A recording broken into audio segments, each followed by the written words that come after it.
أعوذ بالله من الشيطان الرجيم لا حول ولا قوة إلا بالله العلي العظيم بسم الله الرحمن الرحيم الحمد لله رب العالمين والصلاة والسلام والتحية والإكرام على نبي المؤيد والرسول المسدد والمحمود الأمجد النبي الأمي المكي القرشي الهاشمي الأبطحي مولانا ومولا الثقلين جد الحسن والحسين أبي القاسم محمد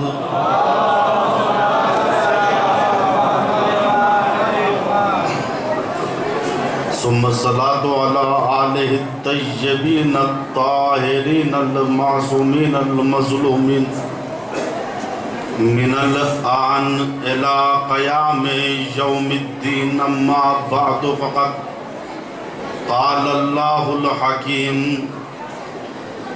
بسم الله الرحمن الرحيم قل هذه سبيلي أدعو إلى الله على بصيرة أنا ومن اتبعني وسبحان الله وما أنا من المشركين صلى الله عليه وسلم.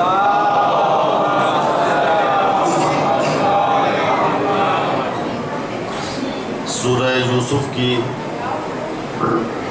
108ویں آیت کریمہ، جس میں پروردگار عالم اپنے حبیب سے کہہ رہا ہے کہ آپ کہہ دیجئے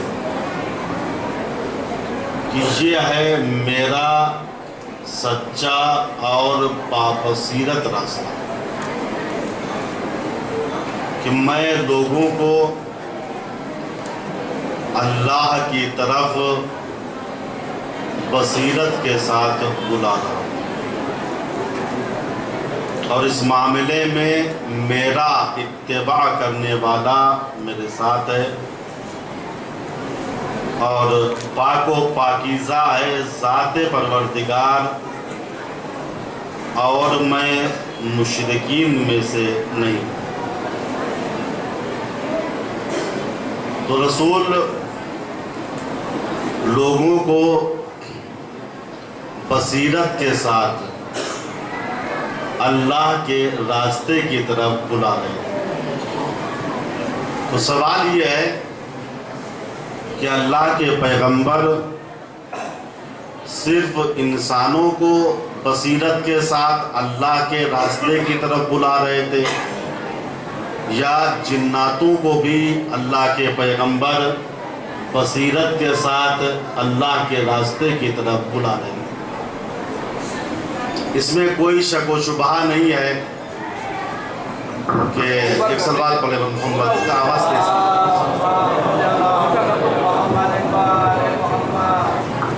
اس میں کوئی شک و شبہ نہیں ہے کہ اللہ کے آخری نبی جس طریقے سے انسانوں کے نبی تھے،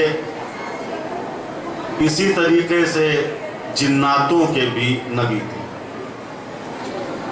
جس طریقے سے اللہ کے نبی انسانوں کی ہدایت فرما رہے تھے، اسی طریقے سے جناتوں کی ہدایت کے لیے بھی آپ مبعوث برسالت ہوئے تھے۔ جنات بھی انسان کی طریقے سے رسول کی امت کا ایک جز ہے۔ یہ موضوع میں اس لیے آپ کے سامنے پیش کر رہا ہوں، اس کی وجہ یہ ہے کہ مغربی ممالک میں کچھ ماڈرن افراد نے جو نئی کتابیں لکھی، اس کے اندر لکھا جناتوں کا دنیا میں کوئی وجود نہیں ہے،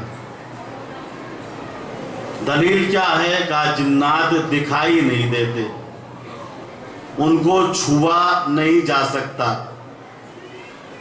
چونکہ دکھائی نہیں دیتے، چھوا نہیں جا سکتا، لہذا ان کا وجود نہیں۔ اسی مغربی طرز تفکر کا اتباع بعض مسلمان رائٹروں نے کیا۔ ابھی بعض جو جدید کتابیں لکھی گئی تو بعض مسلمانوں نے بھی جنات کے وجود سے انکار کر دیا۔ کہا گیا قرآن میں تقریباً 21 سے زیادہ جگہ کلمہ جن موجود ہے۔ قرآن نے صریح طور پہ کہا ہے وَمَا خَلَقْتُ الْجِنَّ وَالْإِنسَ إِلَّا لِيَعْبُدُونَ، ہم نے جنات و انسان کو پیدا نہیں کیا مگر یہ کہ وہ ہماری عبادت کرے۔ کہتے ہیں یہاں مراد جناتوں سے ایک ایسی مخلوق ہے جو دکھائی نہیں دیتی، وہ جنات نے جو آپ سمجھ رہے ہیں۔ کہنے لگے جنات سے مراد مائکروب ہے۔ واہ عجیب بات ہے، مسلمان ہو کے تم اس قسم کی باتیں کر رہے ہو۔ اللہ کہہ رہا ہے کہ ہم نے عبادت کے لیے انسان و جنات کو پیدا کیا، یعنی انسان کا جوڑ اللہ نے مائکروب سے ملا دیا ہے۔ نہیں عزیز، تو ایک فراڈ ہے، ایک دھوکہ ہے۔ انہوں نے جناتوں کے وجود سے جو مسلمان ہیں انکار کیوں کیا؟ انشاءاللہ اس کی وجہ میں کل بتاؤں گا۔ یہ مسلمان ہیں، قرآن میں صریح طور پہ پڑھ رہے ہیں کہ اللہ نے جنات و انسان کو اپنی عبادت کے لیے پیدا کیا۔ پھر کہتے ہیں جنات سے مراد ایک مخفی مخلوق ہے، پوشیدہ مخلوق ہے، اس سے مراد مائکروب ہے۔ یاد رکھیے گا اللہ نے جس طریقے سے انسان کو پیدا کیا ہے اسی طریقے سے جنات کو بھی پیدا کیا ہے۔ سورہ ہجر آیت 26 اور 27 اس میں ارشاد ہو رہا ہے وَلَقَدْ خَلَقْنَا الْإِنسَانَ مِنْ صَلْصَالٍ مِنْ حَمَإٍ مَسْنُونٍ۔ اللہ کہہ رہا ہے دیکھو ہم نے انسان کو پیدا کیا سیاہی مائل نرم مٹی سے جو سوکھ کر کھن کھن بولنے لگی۔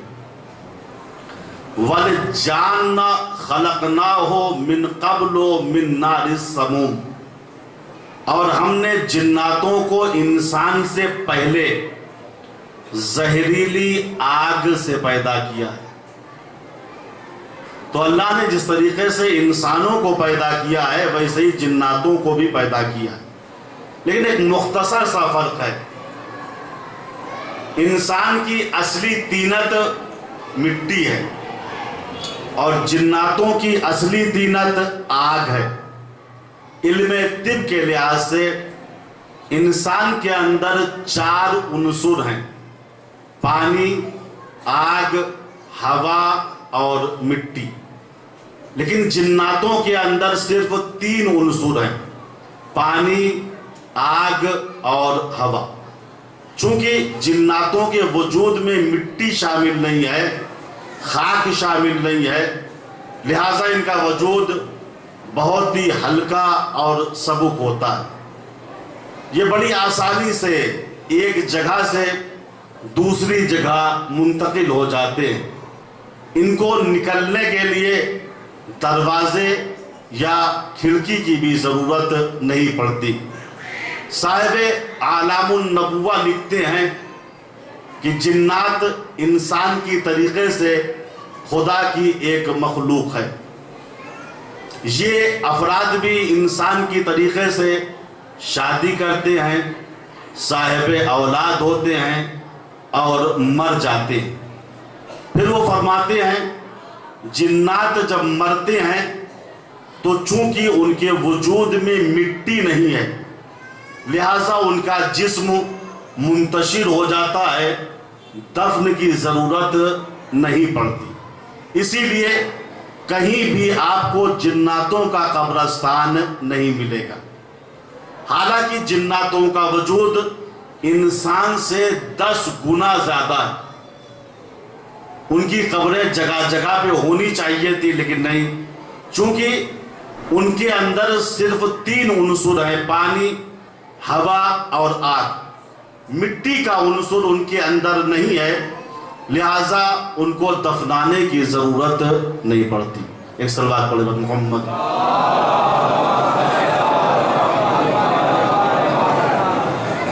ایک اور صلوات۔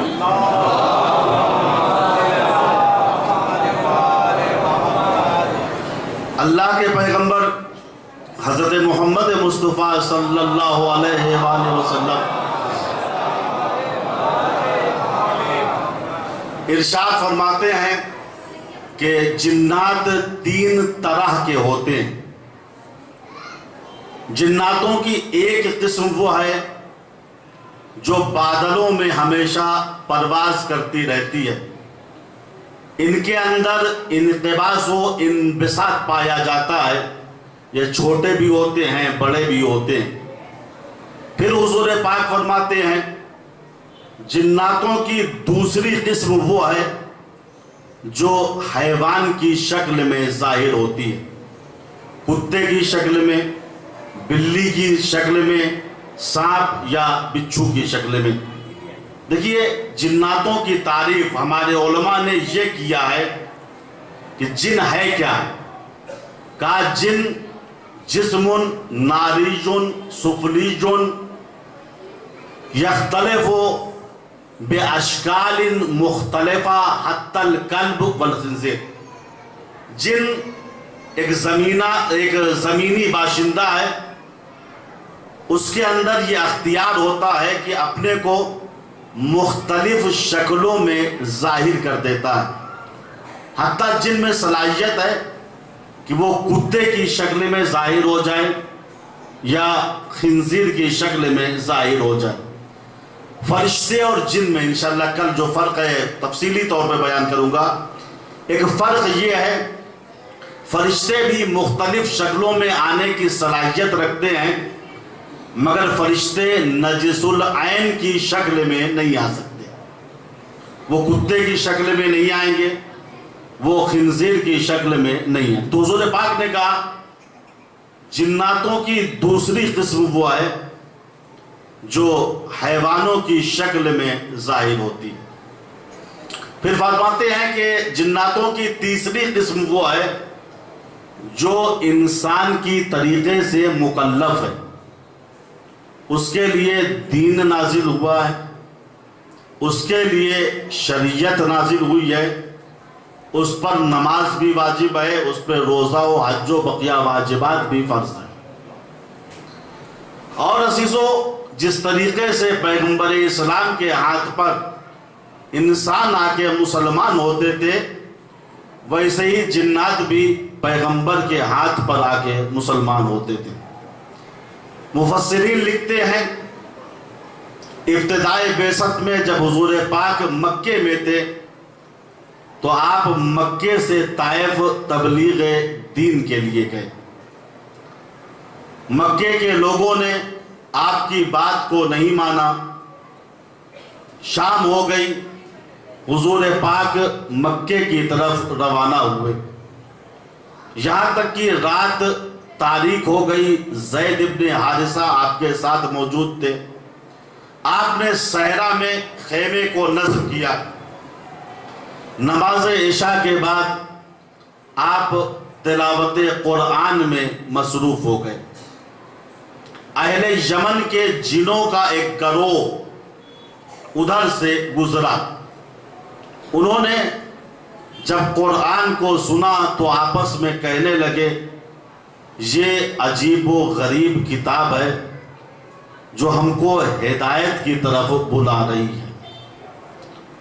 وہ رات کی تاریکی میں پیغمبر کے پاس آئے اور کلمہ پڑھ کے مسلمان ہو گئے۔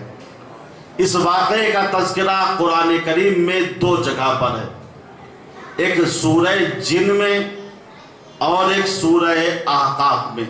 قل اوحی الی انہ استمع نفر من الجن فقالوا انا سمعنا قرآنا عجبا۔ اے رسول کہہ دیجئے میری طرف اس بات کی وحی ہوئی ہے کہ جناتوں کے گروہ نے قرآن کو کان رکھ کے سنا. قُلْ أُوحِيَ إِلَيَّ أَنَّهُ اسْتَمَعَ نَفَرٌ مِّنَ الْجِنِّ فَقَالُوا، اور انہوں نے یہ کہا، إِنَّا سَمِعْنَا قُرْآنًا عَجَبًا يَهْدِي إِلَى الرُّشْدِ، ہم نے قرآن کو ایک عجیب و غریب کتاب پایا ہے جو ہدایت کی طرف ہم کو بلا رہا ہے. سورہ احقاف نے آواز دی، اس وقت کو مسلمانوں یاد کرو. اے حبیب، اس وقت کا تذکرہ ان کے سامنے کرو. اذ صرفنا الیک نفرا من الجن یستمعون القرآن فلما حضروه قالوا انصتوا فلما قضی ولوا الی قومهم مدبرین. اے رسول، اس وقت کو یاد کرو جب جناتوں کے ایک گروہ کو ہم نے آپ کی طرف متوجہ کیا. وہ جب پیغمبر کے قریب آئے تو آپس میں کہنے لگے، خاموشی سے قرآن سنو.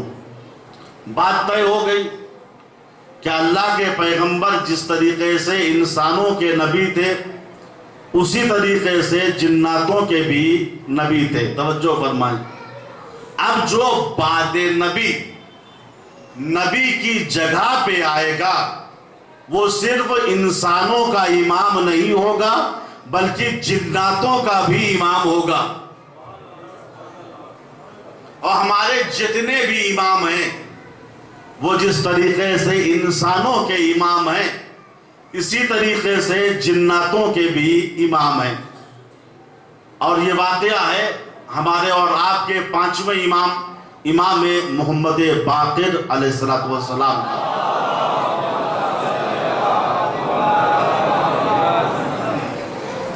آپ کے ایک صحابی ہیں سعد اسکاف. سعد اسکاف کا بیان ہے اور اس روایت کو سیقۃ الاسلام کلینی نے کتاب کافی میں نقل کیا ہے. سعد اسکاف کہتے ہیں کہ میں رات کی تاریکی میں امام کے گھر کی طرف گیا تاکہ امام سے ایک مسئلہ پوچھوں. جب میں گھر کے قریب پہنچا تو میں نے دیکھا بیٹھکے سے باتوں کی آواز آ رہی ہے. میں نے سمجھا کوئی بیٹھا ہوا ہے، بلکہ کچھ لوگ بیٹھے ہوئے ہیں. یہ لوگ نکل آئے تب میں جاؤں گا. بہت دیر ہو گئی، وہ افراد نہیں نکلے، باتوں کی آوازیں آ رہی تھی. تو میں نے آہستہ سے تھوڑا سا حجرہ کھول کے جھانکا، آئے کون امام کے پاس. تو میں نے دیکھا کچھ عجیب الخلقت افراد ہیں جن کی داڑھیاں لمبی ہیں، چہرہ ہے انسانوں کی طریقے سے مگر عجیب و غریب ہے. وہ زاہد و عابد لگ رہے تھے. میں نے فوراً حجرے کو بند کر لیا، باہر انتظار میں کھڑا ہو گیا. یہ لوگ چلے جائیں تب میں امام کے پاس جاؤں گا. سعد کہتے ہیں بہت دیر کے بعد میں نے جب دوبارہ حجرہ کھولا دیکھا حجرے میں امام کے علاوہ کوئی بھی نہیں ہے. مجھے بڑا تعجب ہوا. ایک ہی راستہ ہے نکلنے کا، یہ لوگ کدھر سے نکل گئے، کدھر سے چلے گئے. میں نے امام سے کہا، مولا یہ زاہد و عابد جو آپ کے پاس بیٹھے ہوئے تھے کہاں چلے گئے؟ میں نے نکلتے ہوئے تو ان کو نہیں دیکھا. امام مسکرائے اور مسکرا کے کہا، سعد اسکاف یہ انسان نہیں تھے، قوم جن کے افراد تھے جو حلال و حرام کے مسائل کو پوچھنے کے لیے میرے پاس آئے تھے. عزیزو، جن کو اللہ امام بناتا ہے وہ تمہارے خلیفہ ماننے کے محتاج نہیں ہے. ان کے پاس جنات بھی مسئلہ پوچھنے آتے ہیں.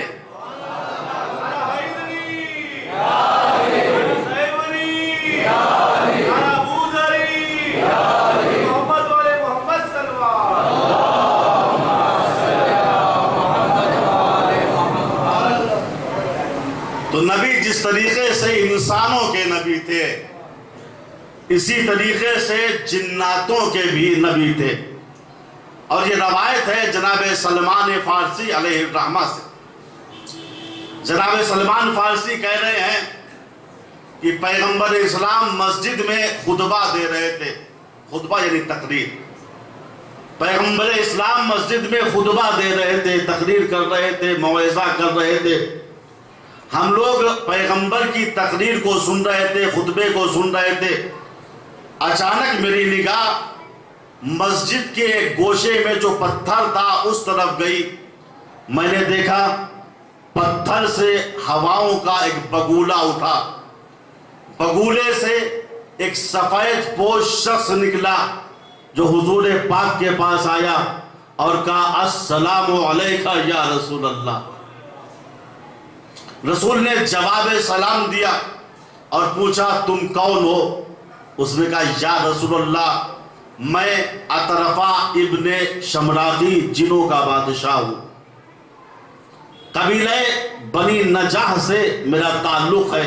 حضور پاک جب ہم نے آپ کی بعثت کی خبر کو سنا تو ہم نے آپ کا کلمہ پڑھ لیا، ہم مسلمان ہو گئے، لیکن چونکہ ہماری قوم کے اکثر افراد وہ ہیں جنہوں نے دین اسلام کو قبول نہیں کیا، جب انہیں اس بات کی خبر ہوئی کہ ہم مسلمان ہو گئے ہیں تو انہوں نے ہم کو اذیت دینی شروع کی، پریشان کرنا شروع کر دیا، جنگ شروع ہو گئی، انہوں نے بہت سی اراضی پہ قبضہ کر لیا۔ یا رسول اللہ میں اس لیے آیا ہوں کہ آپ کسی کو میرے ساتھ بھیج دیجئے تاکہ وہ میرے ساتھ چلے اور ہمارے اور دشمنوں کے درمیان جو جنگ ہو رہی ہے اس جنگ کو رکوا دے اور ہمارے درمیان قرآن کے مطابق فیصلہ کر دے۔ حضور پاک نے کہا اطرفہ ذرا اپنے چہرے کو ظاہر کرو۔ لکھا ہے جب اطرفہ نے اپنے چہرے کو ظاہر کیا تو چہرہ بڑا وحشتناک تھا، سر پہ گھنے ہوئے بال تھے، آنکھ عمودی کھڑے الف کی طریقے سے تھی، دانت شیر کی طریقے سے تھے۔ حضور پاک اپنے ایک صحابی کی طرف مخاطب ہوئے، کہا تم نے سنا اطرفہ کس لیے آیا ہے؟ جاؤ اطرفہ کے ساتھ اور اس کی قوم کے درمیان قرآن کے مطابق فیصلہ کر کے آ جاؤ۔ وہ لرزنے لگے، تھر تھرانے لگے، ان کا چہرہ زرد پڑ گیا۔ کہا یا رسول اللہ آپ یہاں موجود ہیں لیکن اس کو دیکھ کے میری روح فنا ہو رہی ہے۔ یا رسول اللہ میرے بس کی بات نہیں ہے، کسی اور کو بھیج دیجئے۔ حضور پاک دوسرے صاحب کی طرف متوجہ ہوئے، کہا آپ جائیے، آپ کو تبلیغ کا بڑا شوق ہے، جائیے ارمان نکال لیجئے، میدان جنگ میں رکنا تو آپ کے بس کی بات نہیں ہے، جائیے تبلیغ کر کے ارمان نکال لیجئے۔ تو جو پہلے کا جواب تھا وہی دوسرے کا جواب تھا، جو الف نے کہا تھا وہی بے نے کہا یا رسول اللہ مجھے تو بڑا ڈر لگ رہا ہے، اچھا یہ بتائیے رہتا کہاں ہے؟ حضور نے کہا مسجد سے تھوڑی دور پہ جاؤ گے، زمین کی تہہ میں یہ اطرفہ اور اس کی قوم رہتی ہے۔ پھر ترترانے لگے یا رسول اللہ میرے بس کی بات نہیں ہے، میرے بس کی بات نہیں۔ عزیزو یہیں سے آ جائیے، کیا رسول کو معلوم نہیں تھا کہ جنات کے ساتھ جا کر جناتوں کے درمیان فیصلہ کرنا ان دونوں کے بس کی بات نہیں ہے؟ نہیں، رسول کو معلوم تھا، رسول تو اہل دنیا کو بتا رہے تھے اے مسلمانوں دیکھ لو، جو میری زندگی میں جناتوں کو دیکھ کے ڈر جائے وہ میرے بعد اس قوم کا امام کیسے بن سکتا ہے؟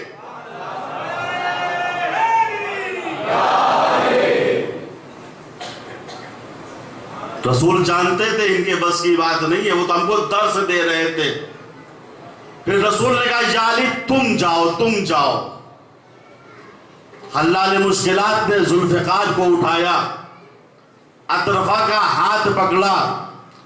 سلمان فارسی کہتے میں نے دیکھا علی مسجد کے گوشے کی طرف گئے، زمین پھٹی اور اطرفہ کے ساتھ زمین کے اندر داخل ہو گئے۔ ایک دن گزر گیا، علی واپس نہیں آئے۔ دوسرے دن کا سورج نمودار ہوا، پیغمبر اسلام علی کا انتظار کر رہے ہیں، علی پھر بھی واپس نہیں آئے۔ نماز ظہر و عصر کا وقت آ گیا، علی واپس نہیں آئے۔ اب منافقین کو تانا دینے کا بہانہ مل گیا، چونکہ منافقین کی صفت یہ ہے نا، وہ اپنا جیسا رسول کو سمجھتے ہیں۔ انہوں نے کہا کہ رسول آج ہم جیسے دھوکہ کھا گئے، جیسے ہم دھوکہ کھاتے ہیں، رسول جنات سے دھوکہ کھا گئے۔ ان کو پرکھنا چاہیے تھا، سوچنا چاہیے تھا کہ یہ صحیح کہہ رہا ہے یا غلط کہہ رہا ہے۔ جنات بھی بڑا بھیانک تھا، وہ تو جنوں کا بادشاہ تھا، بھیج دیا علی کو ایسے ہی۔ مارے گئے ہوں گے علی، جناتوں نے تو ان کو ذبح کر دیا ہوگا۔ یہاں تک کہ علماء لکھتے ہیں غروب آفتاب کا وقت آ گیا، منافقین کا تانا بڑھتا رہا، رسول کے انتظار میں شدت آتی رہی کہ یہ تو جملہ کہہ دوں، شمس نبوت قمر امامت کا انتظار کر رہا تھا، لیکن زمینی ستارے شک و وسوسے میں مبتلا تھے۔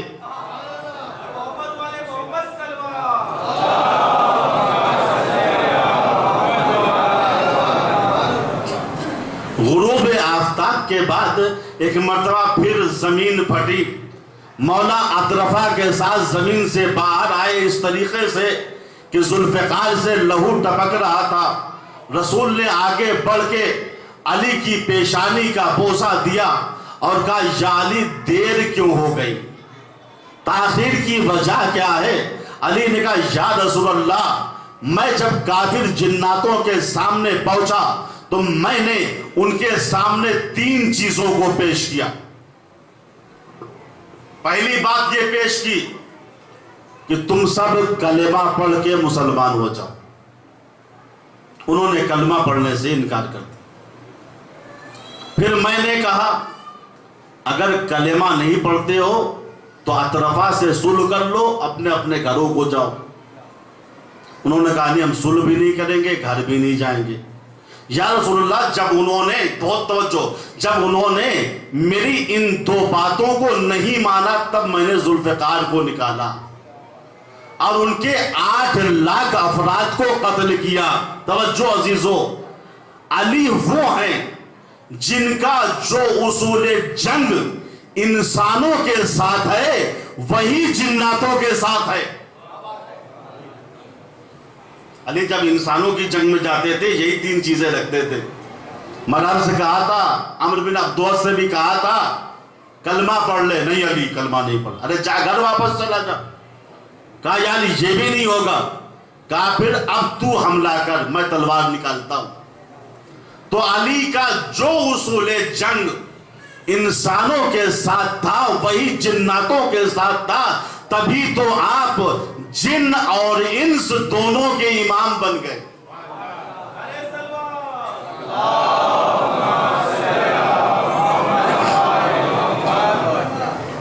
کہا یا رسول اللہ، جب انہوں نے کلمہ نہیں پڑھا، صلح نہیں کی اور جنگ کے لیے تیار ہوئے، انہوں نے مجھ پہ حملہ کیا تو میں نے بھی ذوالفقار نکالی اور ان کے 8 لاکھ افراد کو واصل جہنم کر دیا۔ اور جب انہوں نے ذوالفقار کی برخ دیکھی تو میرے قدموں سے لپٹ کے کہنے لگے حلال مشکلات ہمیں معاف کر دیجئے، ہم کلمہ پڑھتے ہیں، ہم رسالت کو مانتے ہیں، ہم توحید کو مانتے ہیں۔ عزیزو جملہ یاد رکھیے گا، جو علی جناتوں میں جا کر فیصلہ کرے وہ انسانوں کا خلیفہ بننے کے لیے نقلی مسلمانوں کے جعلی ووٹوں کا محتاج نہیں ہے۔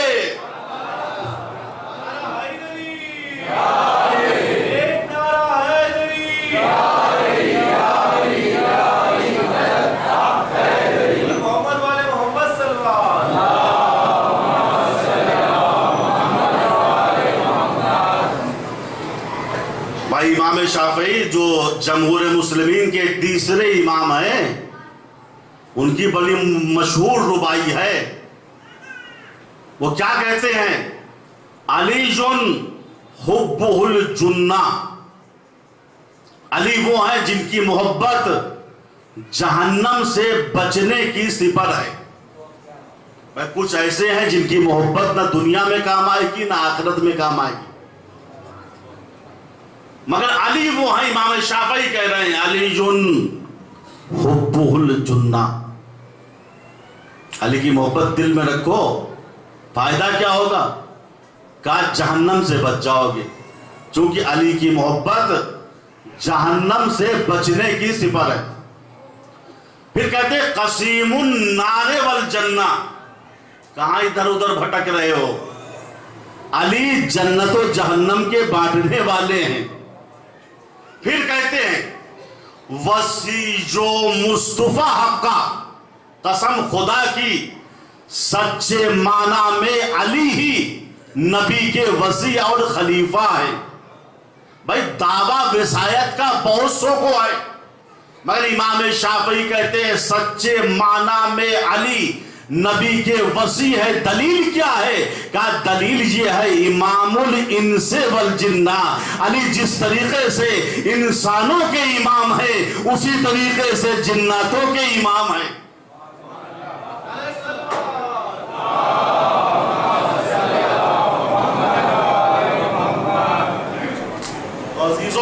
چونکہ نبی جن و انس کے نبی تھے، لہذا جو نبی کا سچا جانشین ہوگا وہ صرف انسانوں کا امام نہیں ہوگا، انسان کے ساتھ جناتوں کا بھی امام ہوگا، اور امام وہ ہوگا جس کو امت دکھائی دے۔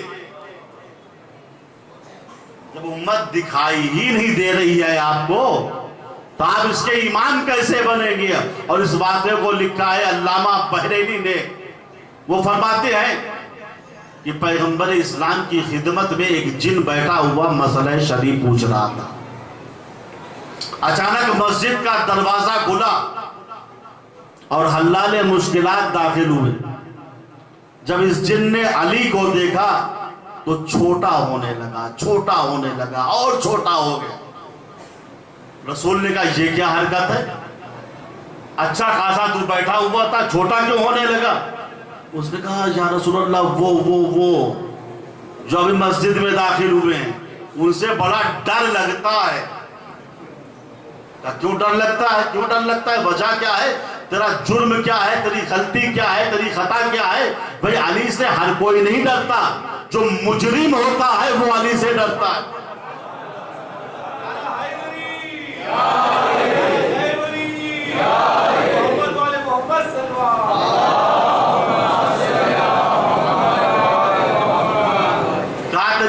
کیا ہے؟ خطا کیا ہے؟ جرم کیا ہے؟ ڈرتا کیوں ہے علی سے؟ اس نے کہا یا رسول اللہ آدم کی خلقت سے 500 سال پہلے میں آسمان پر فرشتوں کے ساتھ پرواز کر رہا تھا، اچانک میرے دل میں شرارت سوجھی تو میں نے دیکھا علی ظاہر ہوئے اور انہوں نے پیشانی سے پکڑ کے مجھے زمین کی طرف پھینک دیا۔ یا رسول اللہ علی کی وحشت سے میں نے سوچا لاؤ زمین کے 7ویں طبقے میں پناہ لے لوں۔ یا رسول اللہ جب میں زمین کی تہ میں گیا تو دیکھا وہاں بھی علی موجود تھے۔ جس طریقے سے علی 7ویں آسمان پہ موجود تھے اسی طریقے سے 7ویں زمین کے طبقے میں بھی موجود تھے۔ کہیے تو ایک جملہ کہہ دوں، بعض لوگوں کی سمجھ میں علی کا ایک معجزہ نہیں آتا۔ کیسے ہو سکتا ہے کہ ایک وقت میں علی 40 جگہ دعوت کھا لے؟ بھائی جو علی ایک وقت میں جنات کو 7ویں آسمان پر بھی دکھائی دے، زمین کی تہ کے اندر بھی دکھائی دے، وہی علی اگر انسان کو ایک وقت میں 40 جگہ نظر آئے،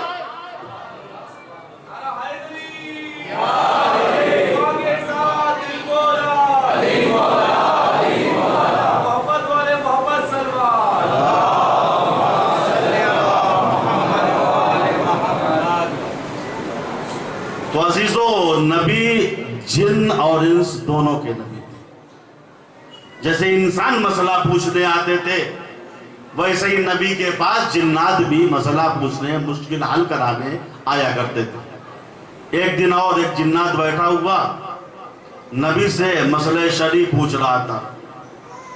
مسجد کا دروازہ کھلا، قمر امامت داخل ہوا جنات چڑیا بن کے نبی کی پشت پہ آ کے چھپ گئے. حضور نے کہا کیا ہوا, کیوں پیچھے آ کے چھپ گیا؟ کہا حضور پاک وہ مسجد میں علی آ گئے. کہا تیری غلطی کیا ہے, تیری خطا کیا ہے؟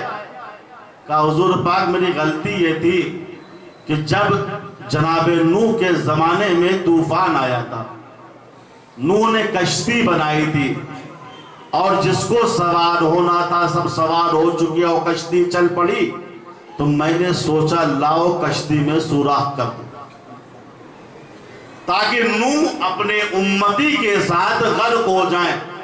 جیسے ہی میں نے ابھی سوراخ کرنا شروع کیا تھا علی ظاہر ہو گئے. یا رسول اللہ, انہوں نے میرے اس ہاتھ کو کاٹ دیا جس سے میں سوراخ کر رہا تھا. یہ کہہ کے اس نے اپنا کٹا ہوا ہاتھ نبی کو دکھایا. عزیزو, جو علی کشتی نوح کو ڈوبنے سے بچا لے وہی حلال مشکلات اگر ہماری کشتی حیات کو بچاتا ہے تو مسلمان تعجب کیوں کرتے؟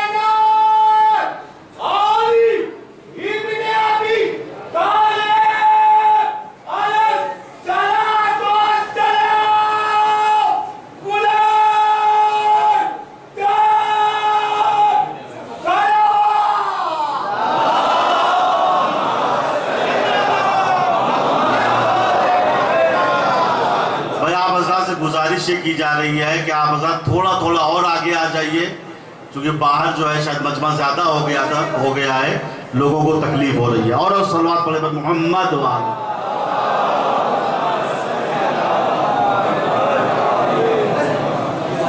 تو یہ امام شافعی کہہ رہے ہیں وصیو مصطفیٰ حقا, علی سچے معنی میں نبی کے وصی ہیں. کیوں؟ کا امام الانس والجنہ, علی جس طریقے سے انسانوں کے امام ہیں اسی طریقے سے علی جناتوں کے بھی امام ہیں. جنات بھی بعد نبی بھی علی کے پاس آتے تھے مسئلہ حل کرانے کا. اور یہ روایت مختلف کتابوں میں لکھی ہوئی ہے. مولا مسجد کوفہ میں خطبہ دے رہے ہیں, ظاہراً جمعہ کا خطبہ تھا. پچھلی صف میں بھگدڑ مچ گئی. بھیا بڑا خطرناک ہے, ایسا تو آج تک ہم نے دیکھا ہی نہیں, بڑا زہریلا ہے, اگر پھونک مار دے گا تو انسان وہی مر جائے گا. لوگوں نے کہا کیا ہے, کیسے ہے؟ کہا اونٹ کی طریقے سے اژدہا آ رہا ہے. ایسا اژدہا ہم لوگوں نے پہلے کبھی نہیں دیکھا تھا. کہا کدھر آ رہا؟ کہا دیکھ نہیں رہے ہو, مسجد کی طرف آ رہا ہے. چھوڑو, بھاگو, ہٹو, بھگدڑ مچی ہوئی ہے. سب ڈر گئے, سب سہم گئے, لیکن علی منبر سے اس منظر کو دیکھ رہے تھے. سب ڈر رہے تھے مگر علی اطمینان کے عالم میں بیٹھے ہوئے تھے. کیوں؟ اس وجہ سے جو علی بچپنے میں اجدر کو 2 ٹکڑوں میں تقسیم کرتے,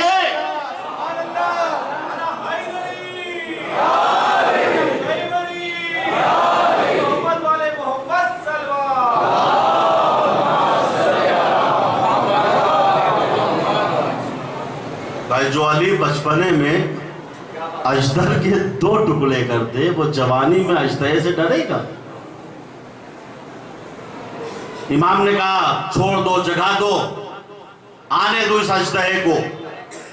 اجدہا منبر کے قریب آیا, اپنی دم پہ کھڑا ہوا, منہ علی کے کان کے پاس لے گیا, باتیں شروع ہو گئی. اجدہا کچھ کہہ رہا تھا, علی سر ہلا رہے. بات جب ختم ہو گئی, اژدہا نیچے اترا, جیسے زمین میں پانی جذب ہو جائے اس طریقے سے اژدہا غائب ہو گیا. مسجد کوفہ کے صحابیوں نے پوچھا یا علی حلال مشکلات مظہر العجائب, یہ کیا تھا؟ ایسا معجزہ تو آج تک ہم نے نہیں دیکھا.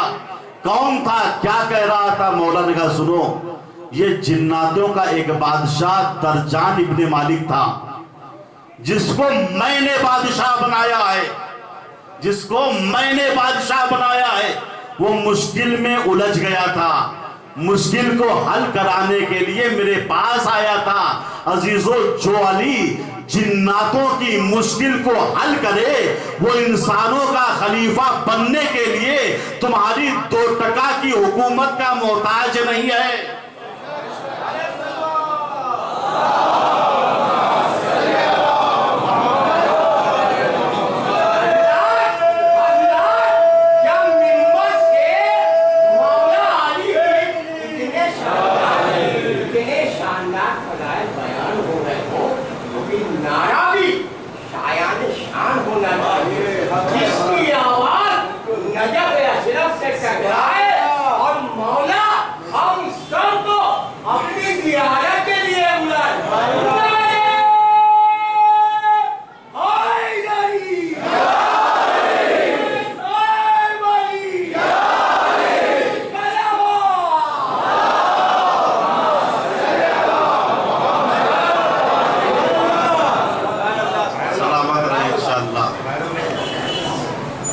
تو امام شافعی نے کیا کہا؟ امام الانس والجنہ، علی سچے وصی اس لیے ہیں کہ علی جس طریقے سے انسانوں کے امام ہیں، اسی طریقے سے جناتوں کے امام ہیں. اور ہمارے جتنے بھی ائمہ ہیں، کل انشاءاللہ بیان کروں گا، وہ سب کے سب جس طریقے سے انسانوں کے امام ہیں، اسی طریقے سے جناتوں کے بھی امام ہیں. شیخ مفید علیہ الرحمہ نے اپنی کتاب رمز المصیبہ میں لکھا، جب حسین ابن علی مدینے سے نکل رہے تھے تو جنوں کا ایک بہت بڑا لشکر آپ کی خدمت میں آیا. کہا مولا آپ زحمت کیوں فرما رہے ہیں؟ آپ اجازت دے دیجئے تو ہم یزید کی حکومت کو تہس نہس کر دیں گے. مولا نے کہا دیں، مجھے تمہاری مدد کی ضرورت نہیں ہے. پھر مولا نے قرآن کی اس آیت کریمہ کو پڑھا، اینما تکونوا یدرککم الموت ولو کنتم فی بروج مشیدہ. چاہے تم جہاں پہنچ جاؤ، محکم برجوں میں پناہ لے لو، قصروں میں چلے جاؤ، لیکن موت تم کو ڈھونڈ نکالے. موت سے راہ فرار نہیں ہے. جنہوں نے کہا مولا پھر میرے لیے حکم کیا ہے، ہمارے لیے حکم کیا ہے؟ مولا نے کہا جاؤ میری شہادت کے بعد کربلا آنا. امام حسین بھی جنات و انسان کے امام تھے. حسین ابن علی 28 رجب کو مدینے سے نکلے، 2 محرم 61 ہجری کو والد کربلا ہوئی. 7 محرم سے پانی بند ہو گیا اور 10ویں محرم کو حسین کا دفتر قربانی کھل گیا. حبیب شہید ہو گئے، زہیر شہید ہو گئے، سعید شہید ہو چکے، قاسم شہید ہو چکے، عون و محمد شہید ہو چکے، کوئی نہ بچا. اب علی اکبر ہاتھ جوڑ کے مولا حسین کے پاس آئے، بابا مجھے بھی مرنے کی اجازت دے دیجیے.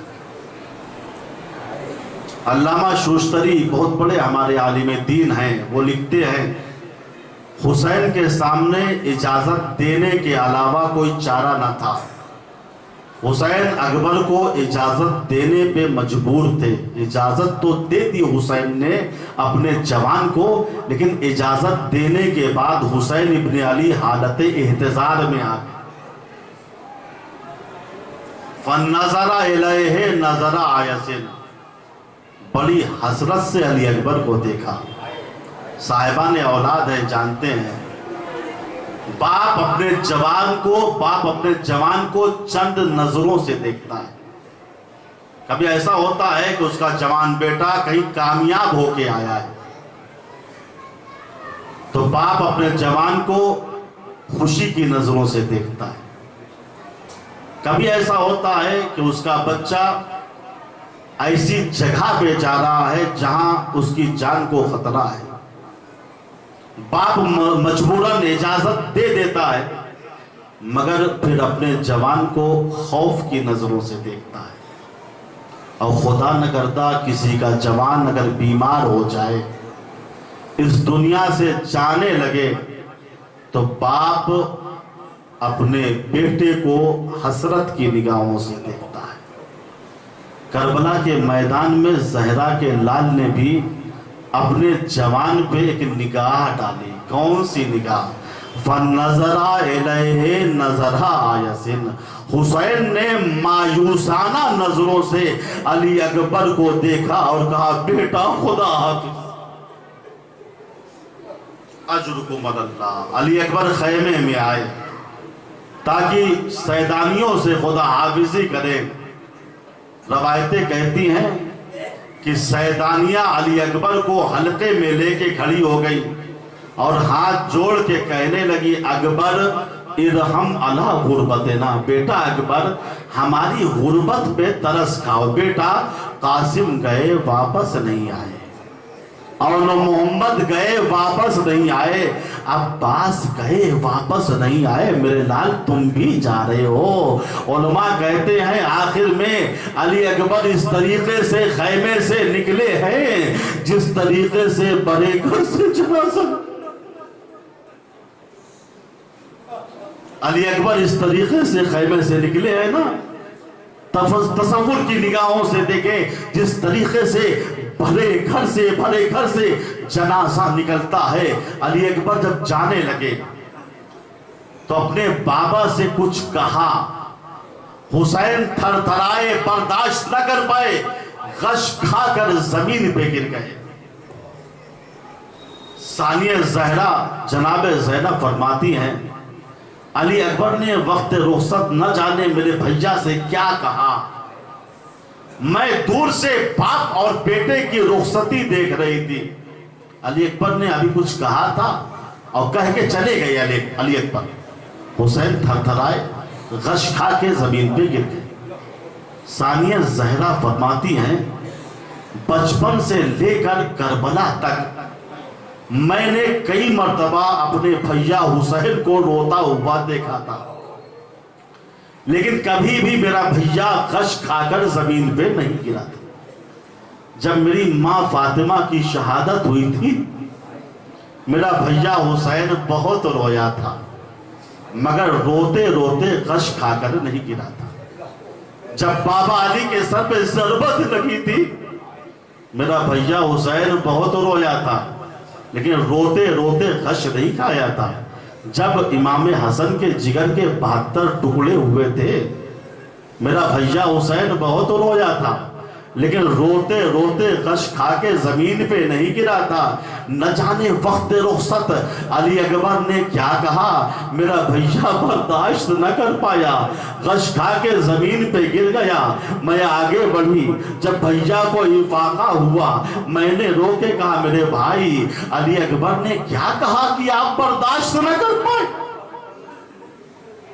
کہا بہن علی اکبر نے ایک ایسا جملہ کہا جس سے میرا کلیجہ کٹ کے رہ گیا. علی اکبر نے کہا بابا آپ امام ہیں, آپ جنت کے سردار ہیں, آپ معصوم ہیں, آپ اہل بیت میں سے ہیں, میری شہادت کا غم آپ برداشت کر لیجئے گا مگر ہائے میری ماں ام لیلا جو معصوم نہیں ہے, امام نہیں ہے, اہل بیت میں سے نہیں ہے, میرے بعد زیادہ زندہ رہ نہ پائے گی. لہذا بابا جب تک آپ زندہ رہیے گا میری ماں کا خیال رکھیے گا. اجرکم اللہ. علی اکبر میدان جہاد میں آتے ہیں, جہاد شروع کرتے ہیں, 120 لعینوں کو واصل جہنم کرتے ہیں.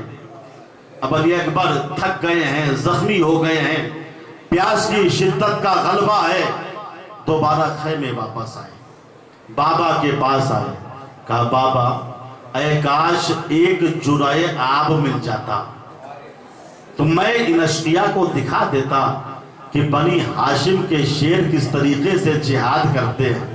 لکھا ہے حسین اس پانی کے سوال کو سن کے پانی پانی ہو گئے۔ اللہ نے حسین کی غربت عجب نہیں، مولا نے سوچا ہو یہ وقت آ گیا کہ جوان بیٹا فرمائش کر رہا ہے اور میں اس کی فرمائش کو پورا نہیں کر پا رہا ہوں۔ حسین نے کہا بیٹا اکبر ہاتھ لسان کا لاؤ اپنی زبان کو میرے دہن میں دے دو۔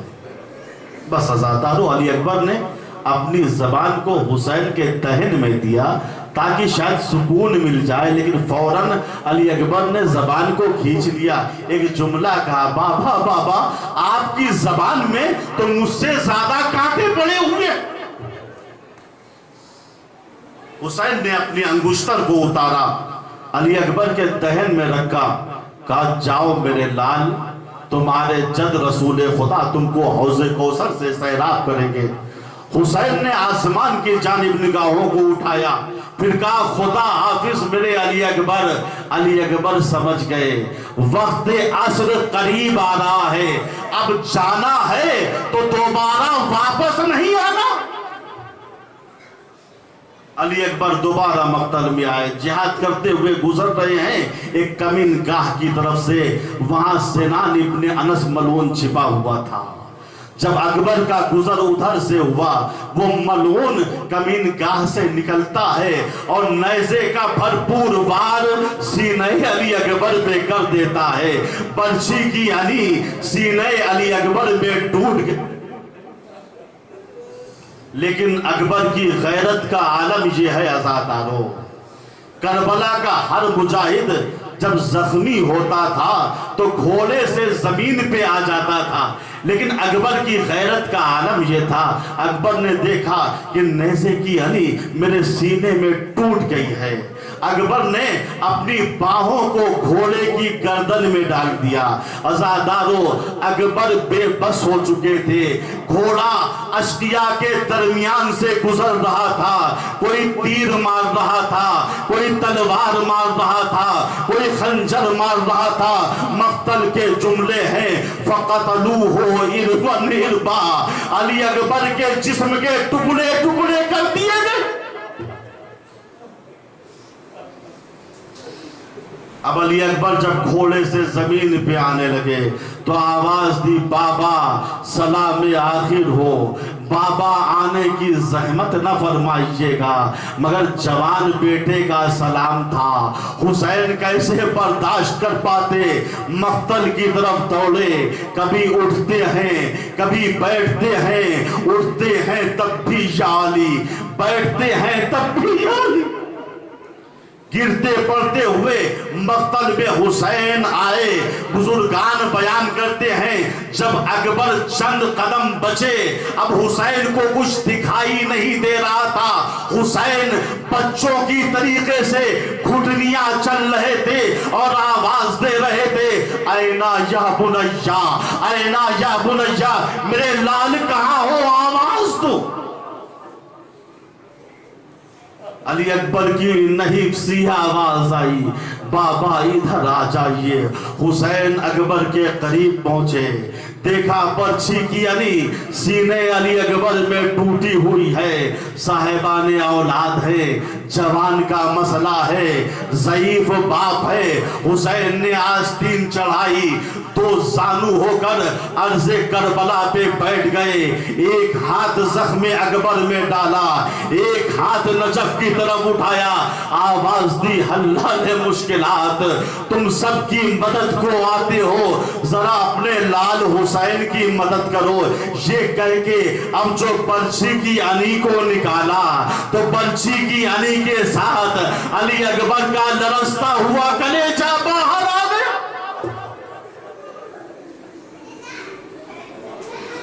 اکبر نے آواز دی بابا خدا حافظ، جوان بیٹا ضعیف باپ کے سامنے ایڑیاں رگڑ کے اس دنیا سے چلا گیا۔ اللہ نے حسین کی تنہائی، علی اکبر کو اٹھاتے ہیں، کسی طریقے سے اکبر کا لاشا خیمے تک پہنچ جائے، لیکن میں نے عرض کیا چونکہ اکبر کے جسم کے ٹکڑے ٹکڑے ہو گئے تھے، اکبر کی لاش منتشر ہو گئی تھی، حسین سے سنبھل نہیں رہی تھی۔ حسین کبھی لاش اکبر کو سنبھالتے تھے، کبھی حسرت سے دائیں دیکھتے تھے، کبھی بائیں دیکھتے تھے۔ کون تھا جو حسین کی مدد کرتا؟ ایک مرتبہ حسین نے در خیمے کی طرف دیکھا، کیا دیکھا؟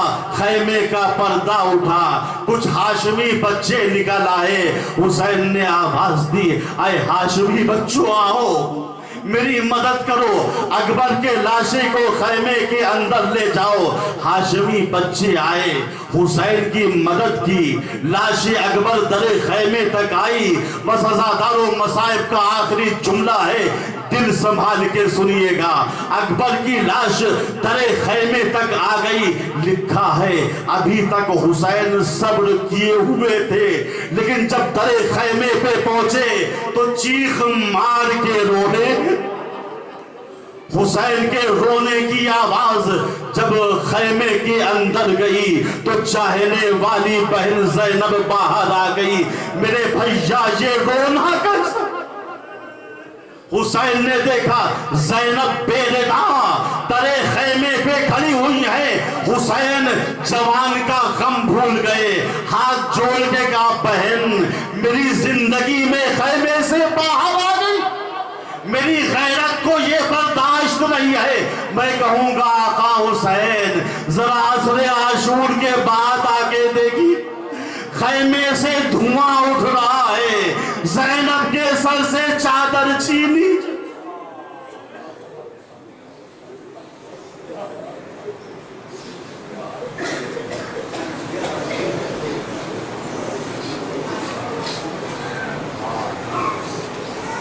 لعنت اللہ علی القوم الظالمین وسيعلم الذین ظلموا ایام منقلب ینقلبون۔ اب حضرات ایک اعلان سماعت فرما لیں، انشاءاللہ کل 7 محرم الحرام